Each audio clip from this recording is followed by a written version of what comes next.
Thank you. आपसे जानना चाहूँगा किस तरह से आपके ये 15 हफ्ते बीते? मेरी 18 हफ्ते बहुत मुश्किल दौर से भी गुजरी हूँ मैं इन हफ्तों में, और उसके साथ साथ बहुत खुशी के पल भी बताए हैं। दोस्ती की है, सच्ची दोस्ती निभाई है। कुछ जगह गलत हुई हूँ, गलती हुई है, गलती सुधारी है। तो एक तरह से वो लर्निंग एक्सपीरियंस रहा है, एक लाइफ लेसन मिला है। जितनी भी गलत चीज़ें हुई सब घर के अंदर वापस वहीं पे छोड़ के आई हूँ, और जितनी भी अच्छी अच्छी सीख मिली है वो सब दिल के अंदर रख के घर से बाहर आई हूँ। तो बस उस चीज़ की खुशी और कुछ नहीं। रिसेंटली अभी हमने देखा कि शिव ने एक स्टेटमेंट दी है जिसमें उन्होंने ये बोला है कि सुम्बुल जो है वो अगर यहाँ तक पहुँची है वो सिर्फ साजिद जी की वजह से पहुँची है, वरना वो मिडली में तो कभी वो रखना नहीं चाहते थे। उनकी प्रायोरिटी हमेशा निम्रत रही है और स्टैंड रहा है, बट वो साजिद के दया की वजह से यहाँ तक आई है और हमको रखना पड़ा। क्या बोलना चाहिए आप? I think first of all वो मेरा बहुत अच्छा दोस्त है। दोस्त क्या, मैं तो भाई मानती हूँ, मेरा भाई है। और उसने ऐसी अगर कोई चीज़ बोली है, इतना बड़ा स्टेटमेंट दिया है, तो उसके पीछे कुछ ना कुछ कारण रहा होगा। शायद कोई चीज़ उसको मेरी कही हुई, या मेरा कोई एक्शन उसको हर्ट किया होगा। इसीलिए मुझे लगता है कि शायद उसने ऐसा कुछ बोला, नहीं तो मुझे नहीं लगता कि ये सब चीज़ें शिव मीन करेगा जेन्युइनली। बिकॉज मैंने इसके साथ मैं रही हूँ इतने वक्त तक, उसने मुझे जितना प्यार दिया है, तो वो मैं ये नहीं बोल सकती कि वो नहीं चाहते थे या जो भी है। चलो ठीक है, स्टार्टिंग में नहीं चाहते होंगे, लेकिन अभी जो मैं उनसे जुड़ी थी, मैं वो फील कर सकती थी कि इन लोग को भी मुझसे दिल से मोहब्बत है जितनी मुझे है। तो आई थिंक बाहर आने के बाद काफ़ी चीज़ें क्लियर हो जाएंगी, क्योंकि यहाँ पे कोई गेम नहीं होगा। सिंधु, मैं बात करूँ आपके पिताजी की, तो हमेशा बाहर से भी आपको हौसला देते थे, बहुत कुछ सिखाते थे और घर के अंदर भी जाके सिखाते थे। तो क्या कुछ कहना चाहोगे अपने पप्पा के बारे में, जो कि घर में भी आके आपको बहुत बहुत सी हौसला दी, उस घर में जहाँ 24 घंटा लड़ाई होता है, तो क्या कहना चाहोगे? आई थिंक कि मतलब ये बहुत बड़ी बात है कि उन्होंने ऐसा डिसीजन लिया, क्योंकि ऑफ कोर्स, लेकिन एक पेरेंट को अगर वो अपने बच्चे के साथ कुछ गलत होता हुआ देखेंगे, तो कोई भी पेरेंट हो, चाहे मेरे पापा ही क्यों ना हो, वो बच्चों के लिए खड़े रहेंगे, क्योंकि आफ्टर ऑल वो उनके बच्चे हैं। वो किसी भी हद तक जा सकते हैं अपने बच्चों को बचाने के लिए, जो हर एक पेरेंट करेगा अपने बच्चे के लिए, जो मैं मानती हूँ। तो आई थिंक कि हाँ, वो मुझे आए थे समझाने के लिए। पहली बार में समझ नहीं आई, दूसरी बार समझाए, तो वो मेरी गलती थी जो मैं पहली बार समझ नहीं पाई। पर दूसरी बार मैंने गलती नहीं की, मैंने गलती सुधार ली, तो सही था सब फिर। अगर आपके फादर की बात हो रही है, अगर वो आगे बिग बॉस खत्म होने के बाद शादी में जब बाहर आते हैं, तो आप, अगर वो आपको ऑब्जेक्शन नहीं उठाते उनसे दोस्ती रखने में, तो आप क्या रखना चाहेंगे उनके साथ दोस्ती? मैं जेन्युइनली दोस्ती नहीं रखना चाहूँगी, बिकॉज मैंने अभी मैंने दोबारा कभी दोस्ती की नहीं। और जितनी बातें हुई वो सिर्फ इसलिए आई गेस क्योंकि वो कुछ प्रॉब्लम से गुजर रहे थे। दया आई ऐसा कुछ नहीं, पर वो मेरे दोस्तों के साथ बैठ रहे थे, मंडली उनको सपोर्ट कर रही थी तब। पर मेरा एक रीज़न है कि मैं उनसे बात नहीं करती हूँ, तो उस वक्त मैं, लेकिन मेरे पास और कोई है नहीं दोस्तों के अलावा बात करने को। सो आई टू सिट देयर। उसका मतलब ये नहीं है कि मैं सिर्फ उनसे बतियाती रहूँगी, लेकिन उसका मतलब ये भी नहीं है कि वो आके बैठेंगे तो मैं उठ के चली जाऊँगी। तो आई थिंक उन्होंने उसके बावजूद मुझे जितना हर्ट किया है, और मेरे दोस्तों को इतना उन्होंने इतना सपोर्ट किया शालिनी को, उसके बावजूद उन्होंने जितना हर्ट किया है दोस्तों को भी, मुझे नहीं लगता कि अगर मेरे पापा शायद बोल भी दे तो मैं दोस्ती रखूंगी, क्योंकि मैंने हर एक चीज़ उस घर के अंदर एक्सपीरियंस की है। He is a very nice guy. It's okay, it's all right, it's just that कि उन्होंने मुझे हर्ट किया है, तो मेरी तरफ से ये चीज़ है। बट अपने कई बार सुन रहे हैं शालीन के मुंह से, वो हमेशा ही बोलते थे, अरे यार मंडी सुबुल का इस्तेमाल कर रही है, वो समझ नहीं रही है। मतलब एक इमेज को लेके काफ़ी कॉन्शियस थे आपकी, मतलब एज ए फ्रेंड मुझे हमें लगता था कि जैसे वो कहीं ना कहीं वरी करते हैं आपकी इमेज को लेकर। आई थिंक अगर उनको इतना ही ज़्यादा फिक्र होती मेरी इमेज की, तो वो शायद टीना का मुंह बंद करा देते जब वो मेरे बारे में अनचंड बोल रही थी। तो बोलना बहुत आसान होता है, लेकिन कई बार होता है कि आपके एक्शंस आपके वर्ड से मैच नहीं करते। सुम्बुल, कितना आपको लगता है कि टीना ने काफी हद तक उनको प्रोवोक किया था? जिस तरह ऑडियंस का भी काफी लोग को कहना है कि शालीन को कई हद तक टीना ने प्रोवोक किया है, और जितनी भी बातें हुई वो शालीन के मुंह से टीना बैक बैक से बोल रही है। आपको क्या लगता है इस बारे में? ये it is a very funny topic to talk about, I guess, because ये बड़ी फनी चीज़ है यार। क्योंकि मुझे नहीं, ताली कभी एक हाथ से नहीं बजती है। अगर शालीन के एक्शंस ने मुझे हर्ट किया है, टीना के एक्शंस ने मुझे हर्ट किया है, और शालीन कोई छोटा बच्चा नहीं है कि टीना बोलती जाएगी वो करता जाएगा। Yes. वो अलग इंसान है, टीना अलग इंसान है।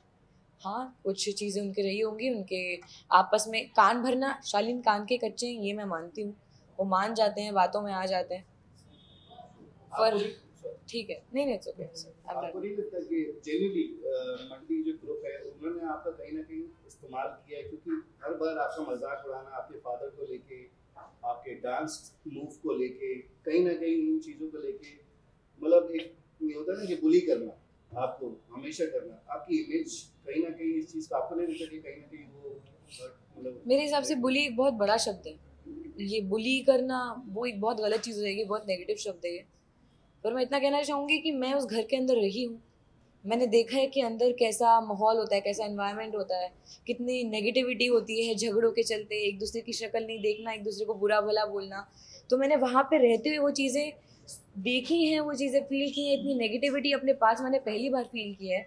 लेकिन उसी वक्त में सिर्फ एक साजिद सर और अब्दू हैं जो सबको खुश रखने की कोशिश करते हैं, चाहे वो मेरा ही मजाक क्यों ना बनाए, पर अगर मेरा मजाक बन रहा है और उससे मेरी पूरे दोस्त जितने हैं वो सब हंस रहे हैं, इनफैक्ट मुझे भी हंसी आ रही है, तो हम जब एक नेगेटिव माहौल को पॉजिटिव वाइब में कन्वर्ट कर रहे हैं, आई डोंट थिंक कि इसमें कुछ बुली जैसा है। And as much as I know my father कि उन्होंने ये कुछ भी गलत तरीके से नहीं लिया, ये मजाक बनाना ये सब। मैं खुद बोलती हूँ कि मेरे पापा उस तरीके से बात भी नहीं करते हैं, वो उनका एक नज़रिया है, दे थिंक कि क्योंकि मेरा जो बात करने का तरीका है, आई स्पीक थोड़ा थोड़ा उर्दू बोलती हूँ, थोड़ा हिंदी बोलती हूँ, तो उनको ऐसा लगता है कि मेरे पापा राजा महाराजा हैं, तो उस तरीके से बोलते हैं। तो बट ये सब एक फन स्पिरिट में हुआ था, ये ऐसा कुछ नहीं है जो इतना मिसकंसेप्शन हुआ। सुबह आपके पापा ने आपको समझाया था टीना और शालीन को लेकर, फिर आपके अंकल ने भी आपको कुछ चीजें बताई, लेकिन फिर आप उन्हीं लोगों से जाके बात करिए, ऐसा आपका सलमान सर ने भी आपको कहा था, ऐसा क्यों होता था उस घर में कि आपको आपके अपने ही समझा के जाते थे लेकिन चीजें उल्टी अलग होती थी? अलग नहीं होती थी, क्योंकि कई बार क्या होता है कि जब चीज़ हुई थी, स्टैन और शालीन का झगड़ा हुआ था, जब मुझे ऑब्सेसिव बोला गया था, बहुत चीज़ें हुई थी, उसके बाद कन्फेशन रूम वाला कॉल हुआ, वो कॉल सब लोगों ने देखा, जैसा रिएक्शन सब लोगों का आया, फरमान आया घर के अंदर, तब मैंने एकदम सबसे वो एक डिस्टेंस बना लिया था। जब तक फैमिली वीक आया, अगर आप लोगों ने ये देखा है कि मैं बात कर रही थी, आई थिंक आप लोगों ने ये भी देखा होगा कि शालीन ने आके अप्रोच किया कि हम बात करेंगे 2 मिनट बैठ के, और मेरा आंसर था no. I tried my level best. मुझे नहीं मालूम कि आप लोगों ने बाहर कितना देखा है, पर मेरा दिल जानता है, मैं जानती हूँ कि मुझे जितनी चीज़ें बोली गई थी, उसके अलावा मैंने जितनी चीज़ें अंदर एक्सपीरियंस की हैं, मैंने उसके हिसाब से एक जजमेंट बनाया, और उस हिसाब से मैं अभी तक वहाँ पे रही हूँ। और एंड तक आई थिंक जो चीज़ें मुझे जेन्युइनली हर्ट हुई हैं, वो मैं बातें नहीं छोड़ सकती हूँ। मैं I can forgive but I can never forget. Big boss पे आपके फादर की जो फोन कॉल थी उसको लेके काफी नाराज हुए थे, क्या आप कहना चाहिए उनका वो कितने हद तक सही थे या नहीं थे, क्या बोलना चाहिए? He is a parent. कोई भी पेरेंट अपने बच्चे को बचाने के लिए, अपने बच्चा उनका गलत जगह पे जा रहा है, गलत लोगों के साथ है, तो कुछ भी कर जाएंगे। अगर मेरे डैड के अलावा कोई और भी होते तो वो भी यही करते, किसी की मॉम होती वो भी यही करती, तो वो एक पेरेंट है, वो ऑफकोर्स करते। मुझे नहीं लगता कि इसमें कहीं पे भी कुछ गलत था। It is completely justified and I don't think इसमें कुछ भी गलत है। बट प्रियंका ने आपको हमेशा सपोर्ट किया है, अभी रिसेंटली उन्होंने टिकट टू फिनाले में भी सपोर्ट किया, बट क्या आपको नहीं लगता कि प्रियंका आगे, मतलब आपके शायद इतना अच्छा फ्रेंड, आपकी बॉन्डिंग नहीं हुई उनके साथ, तो क्या आगे आपका द शो, मतलब आपकी बॉन्डिंग या आपकी फ्रेंडशिप लगती है आपको, क्योंकि वो आपसे हमेशा उस मंडली ग्रुप में से वो आपसे ही बात करती है? वो क्यों करती थी उसका भी एक कारण है, क्योंकि मैं उनसे बहुत नॉर्मली बात करती थी, मेरा उनसे कभी कुछ झगड़ा नहीं हुआ। पर रही बात वो एक टास्क में, टिकट टू फिनाले वीक के टास्क में मेरा साथ देने की, सो आई डोंट थिंक कि उसमें कुछ उनको मुझ पे प्यार आया, क्योंकि ऐसा बिल्कुल भी नहीं हुआ था। उसके पहले से हमारी भी बहस चल रही है, मेरी और प्रियंका की बहुत नेक्स्ट लेवल वाली बहस हुई है, जब नॉमिनेशन हुआ, जब मैं रोई हूँ बहुत ज़्यादा। तो आई थिंक उसके बाद वो बहुत ज़्यादा एविडेंट था कि उन्होंने वो जो भी किया, या वो मेरा साइड ले रही थी बिकॉज वो नहीं चाहती थी कि निमृत को टिकट टू फिनाले वीक मिले। It was very evident. और उसके साथ साथ उससे दो निशाने लग रहे थे, एक तीर से कि मंडली के बीच में फिर ये मंडली टूट सकती है, झगड़ा हो सकता है, पर वैसा कुछ भी नहीं हुआ। मैं उनको गलत नहीं बोल रही हूँ, वो बहुत सही है, वो बहुत कैलकुलेटिव है, बहुत अच्छी प्लेयर है, पर आई थिंक जब गेम नहीं रहेगा आसपास तब सिचुएशन बहुत अलग होगी। बट काफी दो सवाल है। एक लास्ट ये बताइए टॉप 3 में आप किसको देख रही हैं? ईमानदारी से बताइएगा, मंडली ग्रुप से बाहर। एक सवाल इससे पहले, सुम्बुल, काफी लोग का कहना है कि आपको नागिन ऑफर होने वाला है इन फ्यूचर, कितनी सच्चाई है इस बात में? मुझे भी नहीं मालूम। नहीं सच्ची, मतलब मुझे नहीं पता चला, मैं कैसे बोल दूं, सॉरी। नहीं, पर मुझे नहीं पता अभी। बट आपको अगर in case in the future if you get the offer, क्या रहेगा आपका? I think it's upon my father also. मेरे मतलब जो मेरा मानना है मैं करना चाहती हूँ, उसके साथ साथ पापा क्या चाहते हैं, देन विल डिस्कस। जो दोनों को सही लगेगा वो करेंगे। या टॉप 3 एंड विनर किसको देखना चाहिए? Honest answer please. Okay, honest answer. Yes. मंडली के बाहर। Okay, Shiv Nimrit stan. आपने प्रियंका का नाम नहीं लिया, और काफी लोगों का कहना है कि वो कलर्स फेस है, तो प्रियंका का तो कलर्स फेस का मैं क्या करूं? उनकी जीत को नहीं, लेकिन अच्छा ठीक है, चलो एक चीज मैं बहुत क्लैरिफाई कर रही हूँ। अगर किसी को ये लग रहा है कि I am being very biased towards my मंडली, या of course they are my friends, I love them a lot, पर उसके साथ साथ ये 3 लोग ऐसे हैं जो सबसे ज्यादा डिफरेंट रहे हैं। निमृत अपनी लीडरशिप क्वालिटीज के लिए, उसने जिस तरीके से कैप्टनसी निभाई है, हर बार उसको मिली है। शिव हर एक झगड़े में जो ह्यूमर लाता है, हर एक झगड़े को मस्ती में बदलता है, वो उस तरीके के लिए जो वो डिफरेंट है। और स्टैन उसके एक अलग अंदाज के लिए जो लोगों ने आज तक बिग बॉस में नहीं देखा है। बट आप जिन तीनों की बात कर रही है, तीनों ही बैक बाइटिंग कर रहे हैं आपके खिलाफ आज की डेट में। अगर मेरी नज़र में वो मेरे दोस्त हैं, वो तो नहीं मानते मेरी आप। दोस्ती है। आप मानती हैं? ठीक है, मैं मानती हूँ, मेरे दोस्त हैं भाई। Anyways thank you so much.